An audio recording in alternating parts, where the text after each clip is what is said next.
عصف الأنين بداخلي كم مرة قد ذاق قلبي من أساه محن تمر وكم كرهت مصابها لكن رأيت الخير يسكب في أنا كم مرة قد ضقت من عظم الباب. بسم الله الرحمن الرحيم. الحمد لله رب العالمين والصلاة والسلام على نبينا محمد وعلى آله وأصحابه ومن تبعهم بإحسان إلى يوم الدين. ما بعد، السلام عليكم ورحمة الله وبركاته. First of all, I would like to ask Allah subhanahu wa ta'ala to defend and protect the Muslims of Gaza. It's nearly a year since the genocide, and subhanallah al-azim, the massacres are not stopping. The awful war crimes that are being committed, as we know recently, as far as what's been happening in a said camp in a certain part of Gaza, has made the headlines. I have not stopped since I recorded my first video regarding issues with the charity sector near enough 6 to 7 months ago, right? Roughly. Could be more, could be less. And what I found, and this is a common theme, after speaking to many brothers within the charity sector, subhanallah al-azim, I've met beautiful brothers who have been quite vocal to myself. And again, I don't want to mention their names regarding the issues with the charity sector, but ultimately, in due course, there will be plans and appearances by some. And again, once again, we have to look at the harms and the benefits. The sad reality is, and I have to put my neck on the line and say what everyone else is thinking, is that Gaza, Palestine is the cash cow for the mercenaries, i.e. the charities. It's the cash cow. And the sad reality, again, and I keep saying it's a sad reality because it is, that since the conflict has started, tens of millions, and I would go even further and say it's probably touching hundreds of millions, that have been raised since the Zionist aggression on our beloved Gazawis. Now, at the start of the campaign, there was a focus on charities to load aid convoys and send them, and then obviously request donations, and millions and millions and millions of pounds have been raised. And what we've established is that the trucks are getting from Ismailiyah to Al Arish, get checked, get to Gaza, and then even then there's queues upon queues, as Al Jazeera has reported, and various other Al Jazeera journalists have reported. And even those trucks that you see going in, what happens is it goes in and gets clocked back out, and even then there's queues in the Gazan side or in the Rafah side. Now, since the incursion in Rafah, I have been able to get hold of UN data, Power BI, which is management information data. Since about May or June, I'm not quite sure, brothers in the comments can correct me, the Sahiyona have launched an offensive on Rafah. So those who follow the developments, they went from the Shamal, Beit Liha, Beit Hanun, the Jabalia refugee camp, Mukhaymat, and then they've gone from there to central Gaza, Deir al-Balah, and you got obviously Khan Yunis and various other areas, and then they've worked their way Gaza city, and they've carried on. You got Shaja'iyya and all the other areas, those who are familiar with it. Now, since the campaign in trying to take Rafah, what's happened? That the border, or the Rafah-Gaza border, has been completely, and when I say completely, we're going to go into the data, has been off limits, but only accessible to human rights organizations that cooperate with the UNWRA, which I'm going to get to. And what you're going to find is that the data shows us that the vast majority, the vast majority of aid that is trickling in, when I was saying trickling in 5-6 months ago, or 3-4 months ago, even more than that, that was me being generous. They were trickling in. Yeah, you had to pay, whatever, you had to know people in high places, and you'd get stuff in.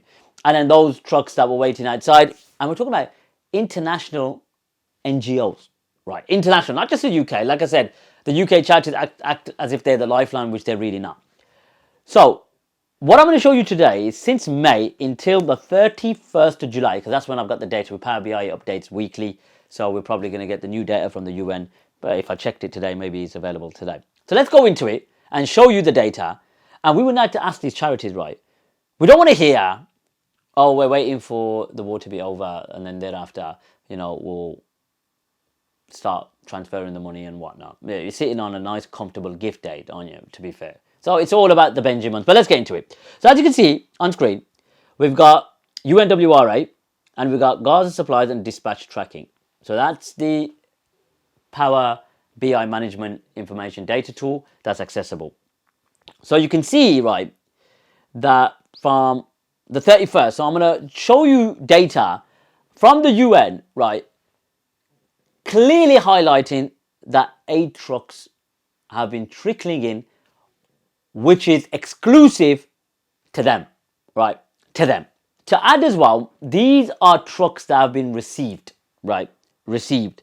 And the crossing for the majority of these aid trucks, which are from the UNWRA and their partners, is going via Karam Abu Salim or Karam Shalom, as is in Hebrew. So as you can see, 31st of July, status received, crossing Karam Shalom, which is the cargo details is flour, food items, quantity 14, and then you've got, obviously this is all the 31st, isn't it? And then the 30th as well. So you got flour, 16, 18, 18, flour, food parcel, you got 23, 12, food parcel, 14, 20, 28 in quantity, mattress 1, then you got Karam Abu Salim or Karam Shalom. So just before I even go into the rest of it, you got 6 crossings, you got Ma'bar Salah ad-Din, you got Ma'bar Rafa, which is closed, you got Karam Abu Salim, you got Ma'bar Erez, you got Ma'bar Mantar, and you got various others. So this is just highlighting Karam Abu Salim or Karam Shalom. So then you got flour 22, flour, food parcel, 14, food parcel 30, oh, mattress, I've already said that, flour 20, food parcel 14, etc, etc. Now, when you go to the next slide, because I can't fit it all, you got destination, donating, WFP, World Food Programme, donating source. So you've got humanitarian, UN. So as you can see, UN, UNWRA, World Food Programme. So it's telling you who's actually donating these trucks that are getting in.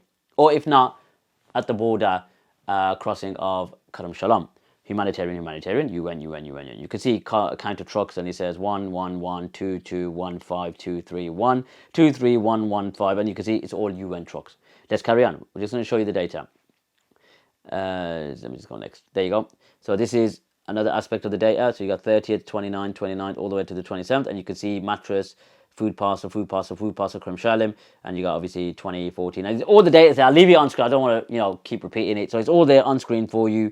You've also got liquid detergent and dignity kit. Obviously, women, items that are required. And then you've got chlorine tablets, wooden handle, liquid detergent, and you've got 8, and you've got various other things. So let's go next. Who's providing this? UNWRA, humanitarian, UN. And this is now the 30th and the 29th. Carry on. We've got now the 16th all the way, as you can see, Western Erez. So you got Ma'bar Erez, right? So that's the north west, which is totally manned by the Sahayana. So you got Western Erez, 16 all the way, and it's got rice, lentils, hygiene kits, etc. 14 in quantity, 16, 26, and it's roughly about 20, 16, 14, etc. Who supplied it? UN. So you carry on. You've got others as well. Dignity kits. 2,567 trucks since the 3rd of May, as you can see with the arrows. Sorry, the 6th of May. I'm telling you a lie. 6th of May to the 31st. 85% of those are from the UN, right? Are from who? The UN. And then he mentioned international non-governmental organizations. 395, which is 13%, right? 13%. And the vast majority of the trucks are from the UN. I like to ask questions to the UK charities, the Mercenaries, right? Since the 6th of May, I was saying the 3rd, but it was the 6th. Since the 3rd of May, until the 31st of July, we're the 6th of August now. 31st of July, 85% of the trucks that have gone in, aid, right? So all the diapers and all the sanitary items and all the food and the flour and the mattresses and whatever it may be, 85% is from the UN. 13% roughly, I can't remember now, I've just put it away, is from international non-governmental organisations. Keyword, mercenaries. International, not UK. Since May. So all the money that you've been generating, right, what have you been doing with it? We're talking tens of millions, right? What have you been doing with it? Are you sitting on it? Is the gift aid going to be looking very healthy? Is it April next year you're going to get that because it's tax year to tax year? Okay, and remember, not all the donors tick gift aid, so just to add that as well. And they could argue, oh, do you know what?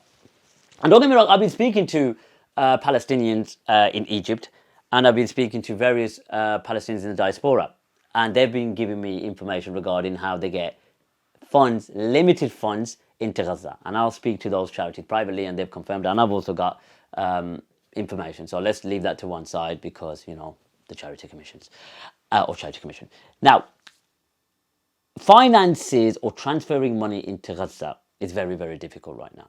Now, that's not according to me, right? Even though I'm speaking to the Palestinians in Egypt and via the diaspora, who these Palestinians who I've met in Egypt, I've got family in the diaspora in Europe and elsewhere, and they've been giving me information on how they're getting it in. So there's a report, right, back in March, and look what they have added in their report regarding the issue with the famine and whatnot, and how difficult it is to get funds into Gaza. So as you can see, we've got the Integrated Food Security Phase Classification, Famine Review Committee, Gaza Strip, March 2024, conclusions and recommendations. So as you can see, we've got the different, you know, areas in Gaza, and as you can see, I mean the report is quite lengthy. So let me just get that out there. The report is quite lengthy, but this is what I want to get your attention to, right? It's got here, cash distribution is hindered by the logistical difficulties in transporting cash and communicating and coordinating with beneficiaries, and the massive disruption of the banking system. Now, this report was completed back in March 2024. We're in August, April, May, June, July, August. So just say 4 to 5 months. It's only getting worse since the war has, you know, exacerbated. Palestinian journalists on the ground, right, and even Ghazawis that are there, have been requesting funds privately. And there's various Palestinians that are in Gaza. I don't want to go through the names, whoever follows their Instagram accounts, and they've been requesting money that those who want to, you know, support the Palestinians. Inflation is sky high. So, you know, and I've been speaking to brothers from the UK as well. So, wallah, since this campaign started, or since this project started for myself, you know, lovely brothers have reached out to me, and they continue to do so. I've just met some brothers recently up north, and, you know, those who are involved, and they've given me, you know, much information that I wasn't aware of. So I'm still learning with a lot of research that's gone in. And what I'm disturbed about, and so are they and many others, in fact, what is happening with the money? And again, 100% donation policy, like I said in my tweet, what do you mean by that? Do you mean, you know, let's be direct. Do you mean 100% donation of the zakat? So it's not everything's 100%, because let's be frank, right? Everyone's just putting it on the label, aren't they? It's just they're putting it at the back of the tin, 100% donation policy. So what's been happening with that money? Okay, I'm not saying that all of it has to be in Gaza the very second you get it, or the next day. No, I'm not saying that at all. But let's be frank. Let's be honest that the incentive is gift aid. And like it or lump it, Sha'a man sha'a wa aba man aba, it's a big incentive. That's why you're seeing charities prop up every half an hour. Every YouTube video you click, there's a bloody new charity that's requesting money. And now you got these, you know, mercenary influencers who are taking a cut from it. Look, that's why, and subhanallah al-azim, zakat sadaqah was always centralized with the dawla, with the imara, with the khilafah. It was always centralized. Because this is why. Because you will have greedy, you know, mercenaries abusing wal-amilina alayha, and then say we're responsible for it, or we're administrators, so we take a cut as well. SubhanAllah Azim. Now, and again, the fiqh of it, you know, do most of these charities go through rigorous training to understand the fiqh of zakat? Yes, you have those ulama on your payroll, like we find with what was that brother that with an NZF Mufti something Adam Faraz Adam was it when he was trying to justify zakat or taking money from the zakat from NZF, was very staunch against certain brothers who he was harsh against, but then when it came to the fray, oh yeah, I'm not upon that no more. Yeah, conveniently, yeah. So how much of the zakat money did you eat then when you were getting paid for the NZF? And to add the NZF as well, whilst I'm on it, let's speak about the NZF for a second, right? I want to bring something to your attention, and you tell me if something doesn't add up, right? So NZF were promoting the pillar of Islam, which is az-zakat, and they are educating the non-Muslim audience, walillahi alhamdu wa minna, and this is what they've added. They've put a billboard or placed information on a billboard, and it says, cleanses your wealth, it's 2.5%. 480 billion given every year, the third pillar, National Zakat Foundation. So I'd like to ask you a question to the NZF. 480 billion pound a year is given in zakat according to NZF. Where's this statistic from? Allahu A'lam. Only Allah subhanahu wa ta'ala knows. But let's just concede for the sake of the argument that's factual, right? It's correct. 480, what? Was it billion? I'm sure they said billion, right? Yeah. 480 billion. Where is that money getting spent if that's the amount of money that's collected from the Muslimin? Do you mean globally? Do you mean the West? And even then, even if you say globally, 480 billion, why is there poverty? Why is there still poverty? Explain that to me. So I'm interested, right? National Zakat Foundation, I'm very interested, right? How did you get this statistic from? Let's not go down the rabbit hole of trying to impress a non-Muslim audience when speaking about zakat and how much money is collected every year. 400, this is according to their own billboard. 480 billion, right? Given every year, the third pillar. That would end, potentially, poverty in many countries in the world. Where's that money being spent? You place that billboard up. Now we need to know your source. We need to know how did you come to the conclusion that 480 billion is given every year in zakat. I'd like to ask, where did you get this information from? Number two, if indeed, we'll concede, 480 billion is given every year in zakat, where has that money been spent? Where? That could end poverty in many third world countries. So if it's given every year, is it being spent accordingly? That's the question, right? To spend or not to spend, that's the question. Is that Shakespeare, Macbeth, is it? I can't remember. So that's the question to the charities. To spend or not to spend? Collecting is not a problem. They'll collect and they'll give you reports. To spend or not to spend, that's the question. Okay? So take care of yourselves. Wassalamu ala nabiyyina Muhammad. ليس الغريب غريب الشام واليمن إن الغريب غريب اللحد والكفن إن الغريب له حق لغربته على المقيمين في الأوطان والسكن سفر بعيد وزاد لن يبلغني وقوتي ضعفت والموت يطلبني ما أحلم الله عني حيث أمهلني وقد تماديت في ذنبي ويسترني تمر ساعة